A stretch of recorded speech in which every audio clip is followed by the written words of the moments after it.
Al kızlar, kölek pişip başlaymiz. Oyun oyundusu 7 cm, oğan plus 1 cm koysam 8 cm deb alamiz. Iyaqtın өлшемі 12 cm. Odan төмен қарай түсеміз. 3 cm белгілейміз. Осы екі аралықты қосып аламыз.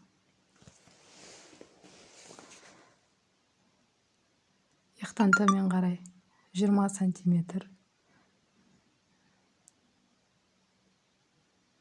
Қолтық ойындысын шығару үшін алдына 1 см қосамыз. Менде 28. Оған плюс 1 см қосамыз. 29 см болады. 29 см белгілейміз. 1 см алды ашық болғандықтан 1 см қосып аламыз. Қолтық ойындысының ортасын тауып аламыз. 1 см артқа жылжытамыз.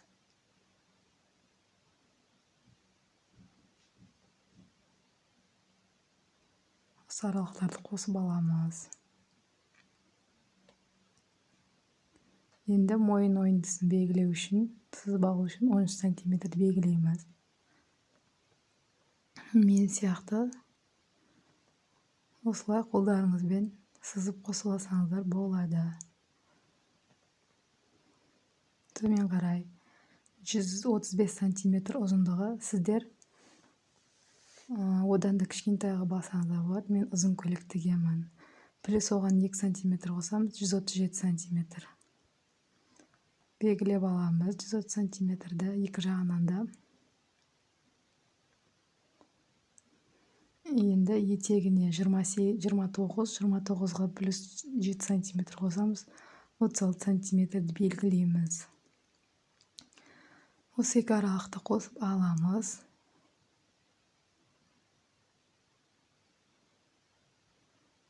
Трапеция еті белгілеген жерімізді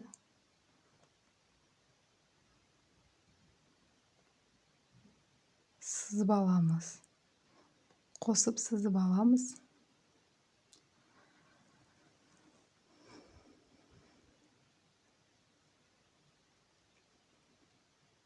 Енді арқасын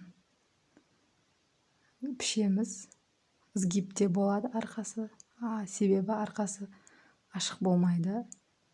Төмен қарай 4 см белгіледім. Иығын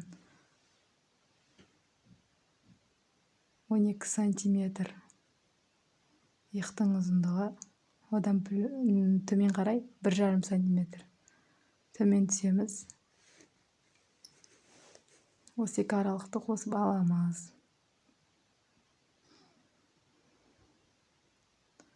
Қолтық ойындысы 20 см.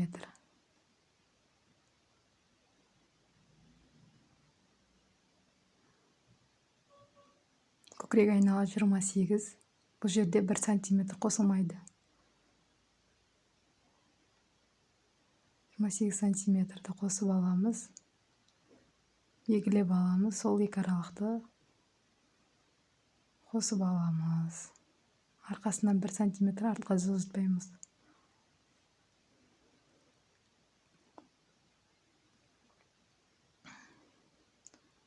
Бұл жерден де 137 см белгілеп аламыз.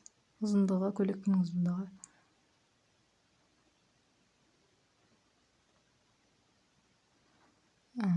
Астыңғының ұзындығы 33 см етеміз. Себебі алдында 3 см алып тастаймыз.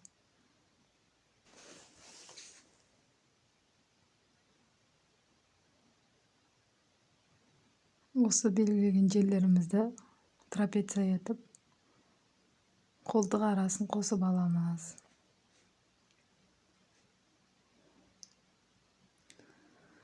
Қыздар, енді матаны төртке бүктеп аламыз. Изгибте болу керек. Бүктеген жеріміз. Осы жерден 50 сантиметрді белгілеп аламыз. 10 сантиметр плюс 10 сантиметр манжетке кетеді. Сол үшін 50 сантиметр белгілеп жатырмын.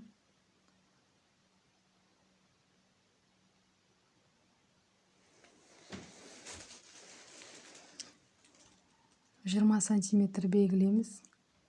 Бізде қолтық ойындысы 20 сантиметр еді ғой алдында белгілегеніміз. Енді оған төмен қарай 13 сантиметр. 15 сантиметр изгиб көп бүрмесін көп жинағыларыңыз келсе, көбейтсеңіздер болады. Мына жерде 7 сантиметр белгіледім. Осы екі аралықта қосып алсаңыздар болады. Сіздер арнайы сызғыш пайдалансаңыздар болады.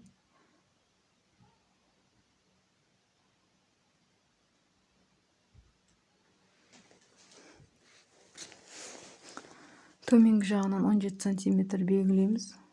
Осы екі аралықты қосып аламыз.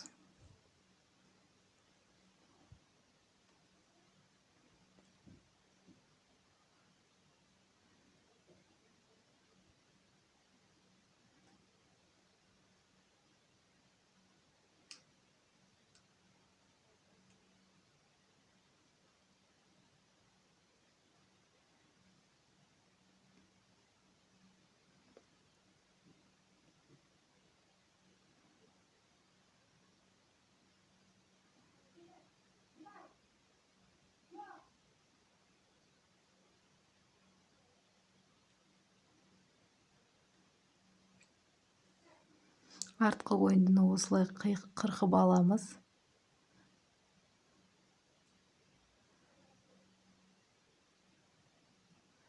Сөйтіп алдын ойындысын қырқу үшін осылай екі матаны көтереміз.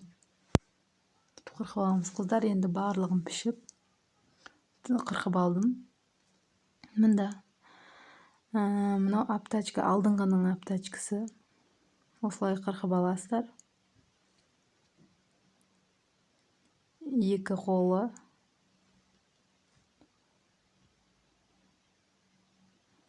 Жиырма екі манжет. 22 сантиметр болады. Арқасының аптачкасы. Мына поястың 12 сантиметрде қырқып алдым. Ұзындығын өздеріңіз білесіздер. Қанша алсаңыздар да. Мына 2 сантиметр етіп көп қырқып алдым. Бұны қалай тігу керек екен қазір видео арасында көрсетемін. Бұл пуговица үшін.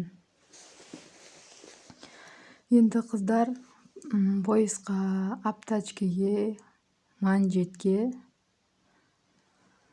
алдын манжетіне, аптачкасіне барлығына дублерін жабыстырып аламыз.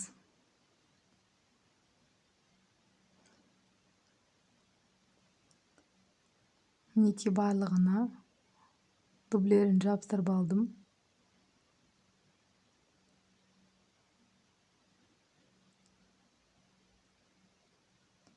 Манжетті осылай не істеп, дублерін жабыстырып, тіктеп алдым, екіге бөліп.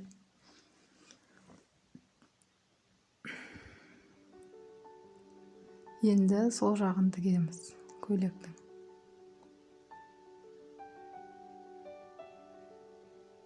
Осылай туралап қойып аласыздар.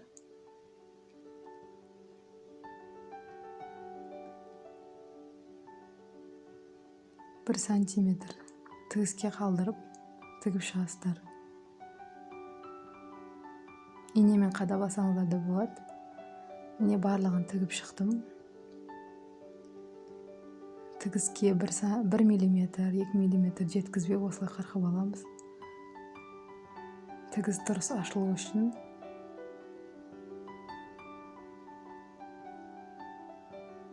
Абайлап, кесіп жібермей, тіккен жерімізді қырқып аламыз.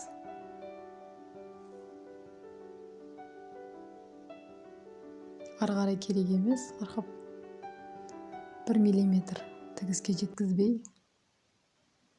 тігіп шығамыз.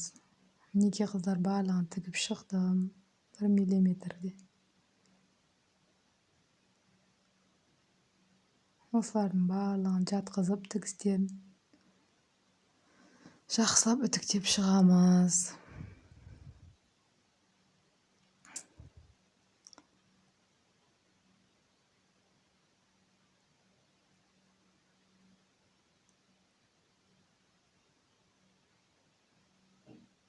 Енді арқасының аптачкасын оң жағына қаратып тігіп аламыз. Тігіске 1 сантиметр қалдырып тігіп алдық. Енді мұнда да солай тігіс жақсы ашылу үшін тігіске 1 миллиметр қалдырып қырқып шығамыз.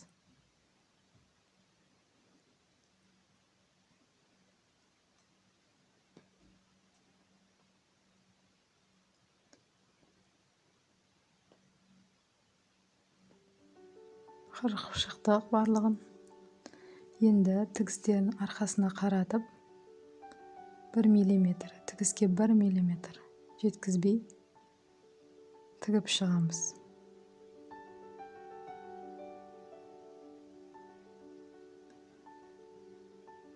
Осылай тігіп шықтық барлығын.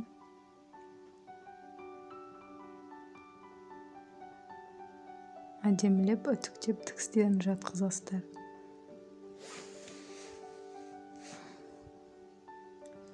Енді пуговицасын дайындаймыз. Мен тігіп алдым, жаңа 2 сантиметр қырыққанымда. Сіздерге қалай тігілуі керек екенін көрсетемін қазір. Осылай бүктеп аласыздар матаны.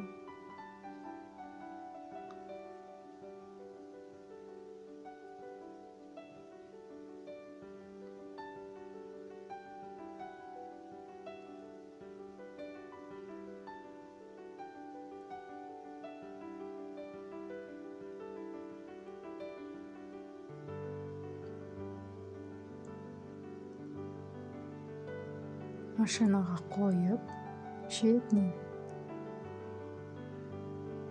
жақсылап тігіп шығасыздар.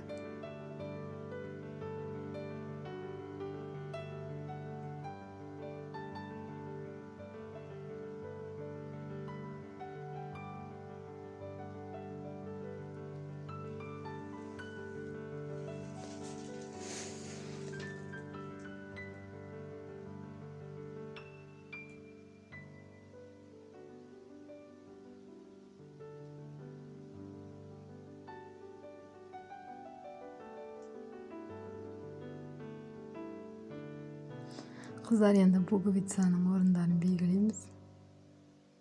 Мына көйлектің бұлай сай болып кеткен жері центр болады. Сол жерден 3,5 сантиметр барлығын арасын 3,5 сантиметр етіп белгілеп аласыздар.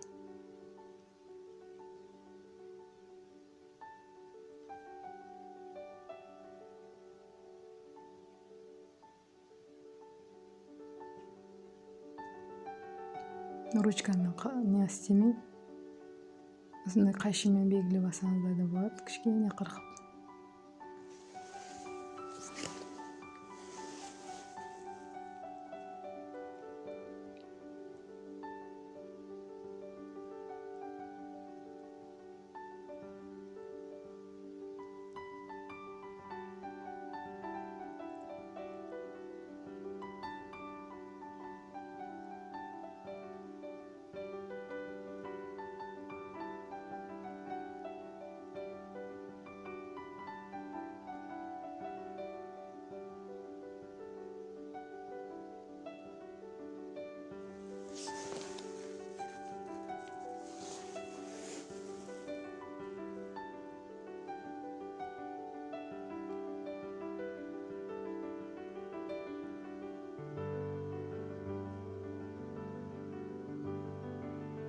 Бұнда пуговицаның сантиметр, 5 сантиметр етіп қырқып алдым. Сіздер өздеріңіздің түймелеріңізге қарап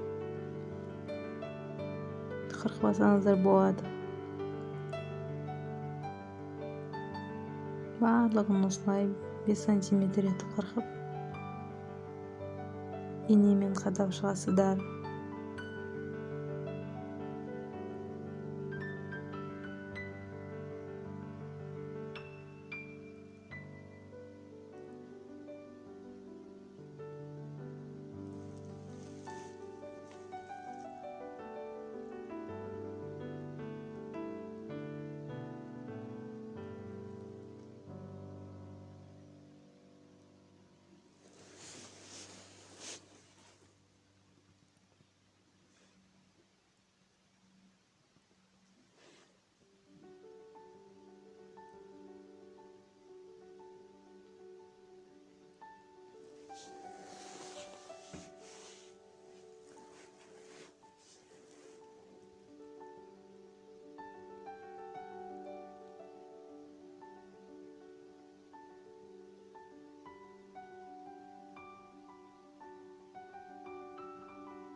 осылай барлығын инемен қадап шықтық. Енді аптачкасын үстіне қойып,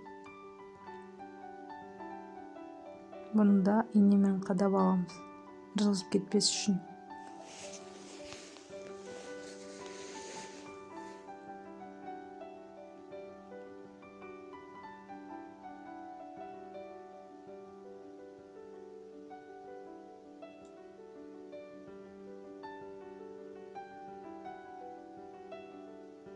Bir сантиметр қалдырып тігіске тігіп шығамыз.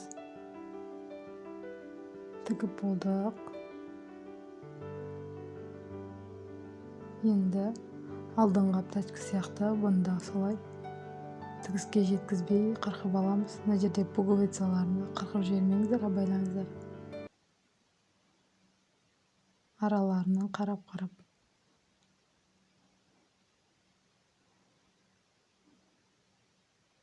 қырқып аласыздар.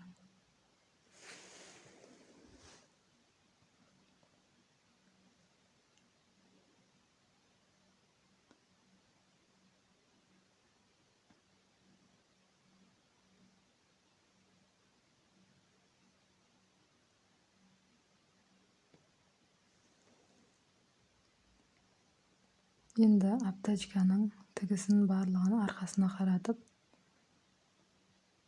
0,1 мен тігіп шығамыз. Міне барлығын тігіп болдық. Жақсылап үтіктеп алыңыздар. Енді иықтың тігістерін қосатын боламыз.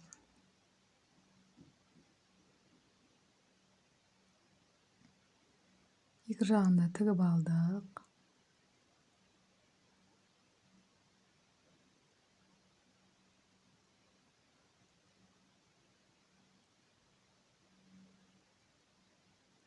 Иық пен иықты барлығын келтіріп, аптачканы тоже солай істейміз.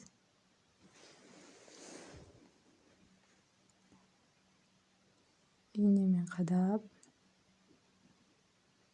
жақсылап тігіп алыңыздар. 1 сантиметр қалдырып тігіске.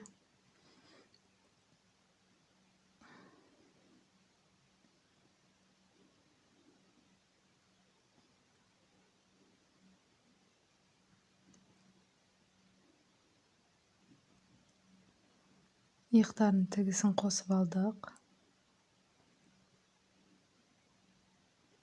Осыларда енді ашып, жақсылап үтіктеп алайық.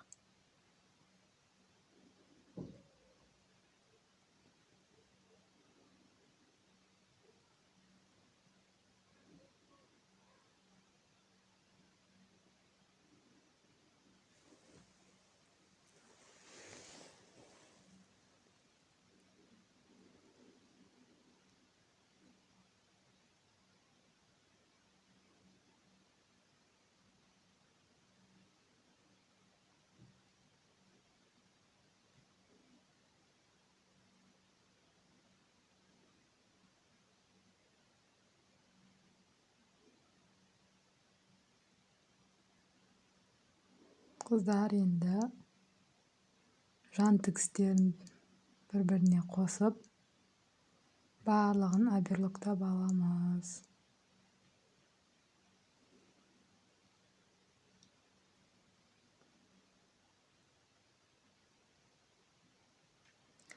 Жан тігісін, иық тігісін бәрін қостық. Енді оверлоктадық. Менде косая бейкамен тігіп шықтым. Менде оверлок болмаған соң, осы жан тігістерін осылай екі жақ қаратып, оверлок косая бейкамен өңдеп шығасыздар барлығын.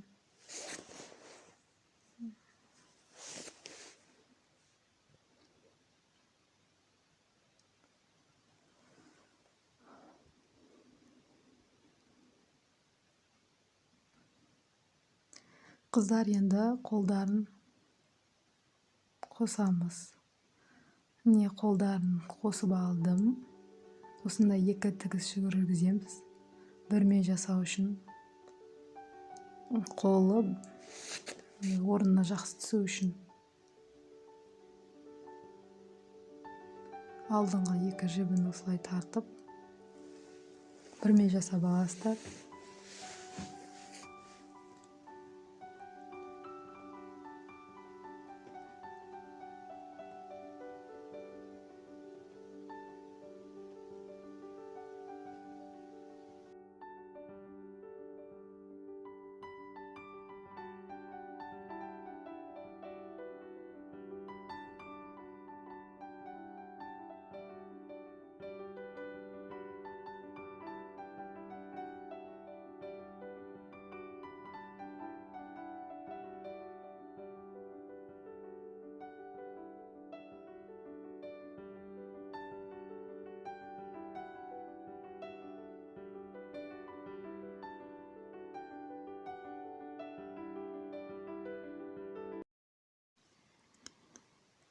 Бүрмесін жасап алдық.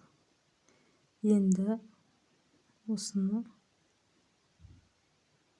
көйлекке қосып шығамыз.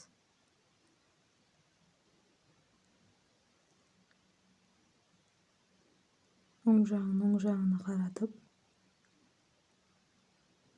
тігістерін бір-біріне келтіреміз.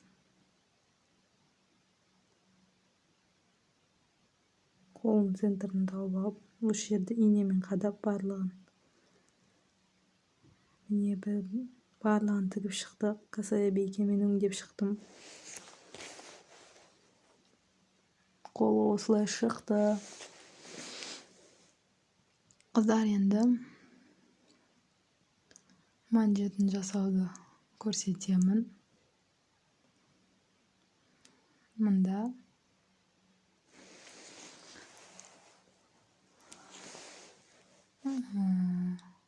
екі жағынан 1,5 сантиметр белгілеп аламыз.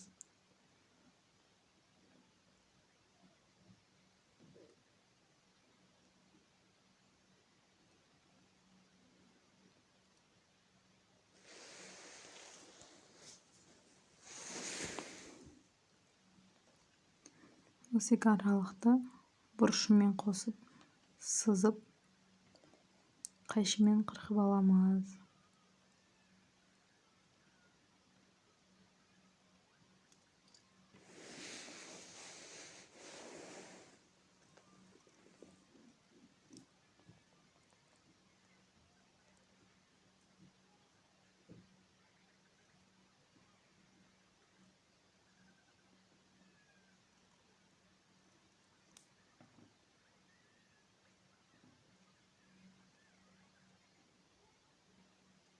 Бір-біріне қаратып, осылай 1 сантиметр тігіп шықтық. Енді пуговицаларын араларын 1,5 сантиметр етіп, осылай инемен қадап аламыз.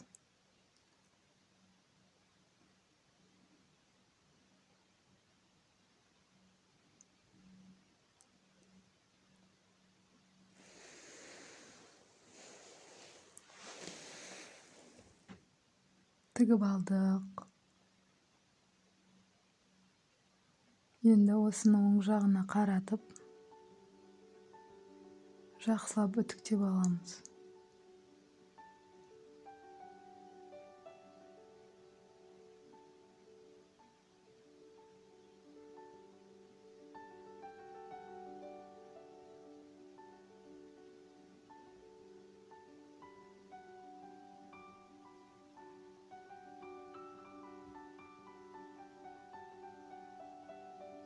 Бұрыштарын жақсылап шығарамыз осылай.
Осымен жетті. Қолына қосып аламыз. Міне қосып болдық.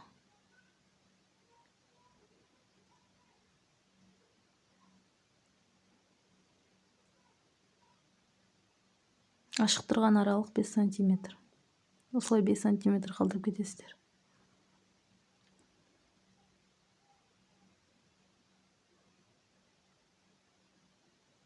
Енді етегін оверлоктап алдық.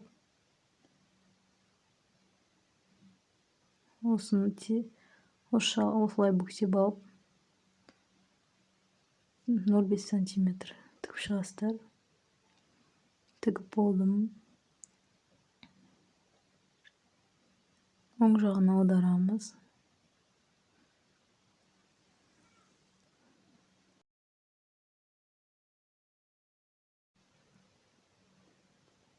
Осылай аударып аламыз. Бұрыштарын жақсылап шығарамыз.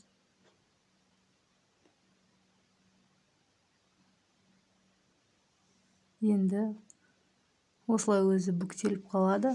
Сол жерде 0,1 миллиметрмен етегін осылай тігіп шығамыз.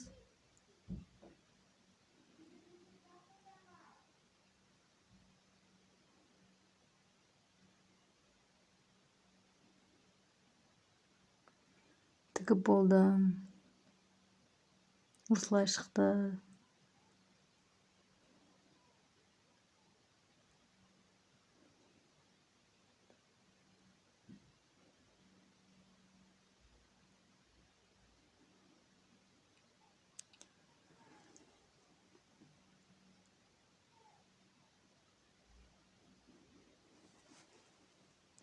Қыздар, енді пояс тігеміз. Менде 1,5 да 1,5 ұзындығы.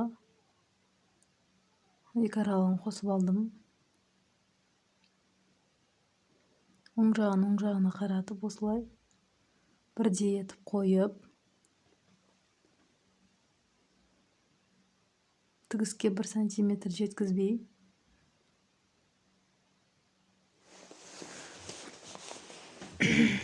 аяғына дейін солай тігіп шығасыздар.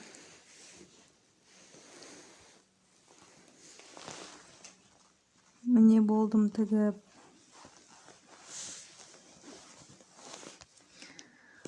Поястың бұрышын шығару үшін қайшымен қырқып аламыз қазір.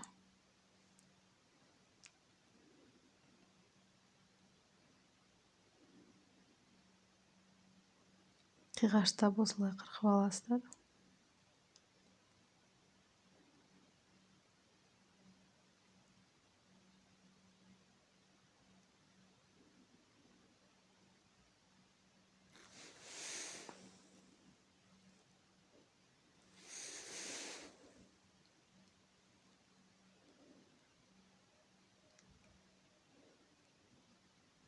Тігіп шығасыздар 1 сантиметр қалдырып. Тігіп шықтық. Енді кішкене ана жерден тікпей орын қалдырып кеткенбіз. Сол жерден аударып аламыз. Оң жағына аударып аламыз жақсылап. Бұрыштарын шығарып.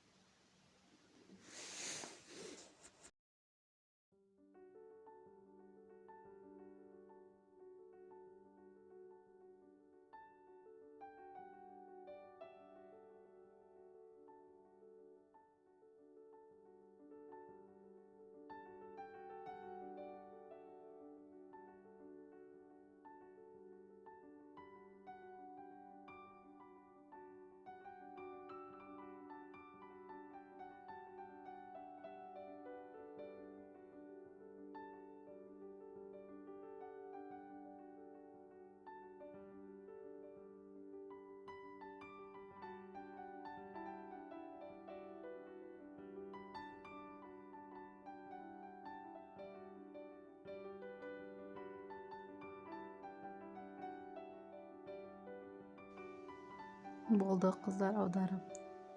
Енді тігістерін жатқызып, жақсылап үтіктеп шығасыздар.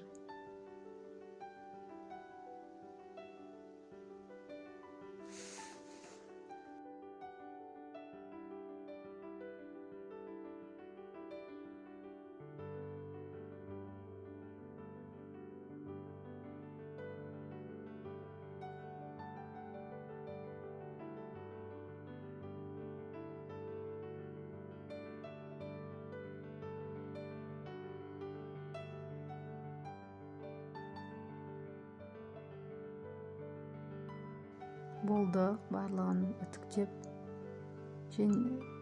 Аударған жерімізде кішкене қалған жерді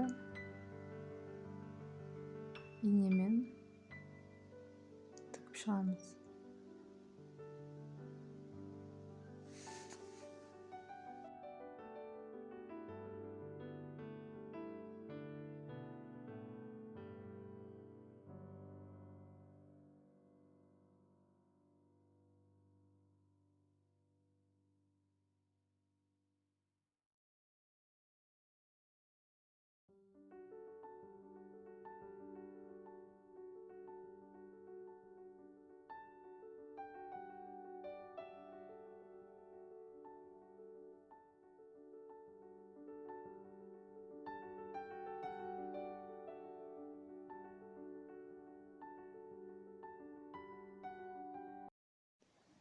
Қыздар, міне барлығын жақсылап үтіктеп, әдемілеп тігіп болдық. Менде көйлек осылай шықты. Сіздер де осылай өздеріңізге көйлек тігіп алсаңыздар болады. Бұл 46 размер. Видео ұнаса, тіркеліп, лайк басып кетіңіздер. Барлығыңызға рахмет.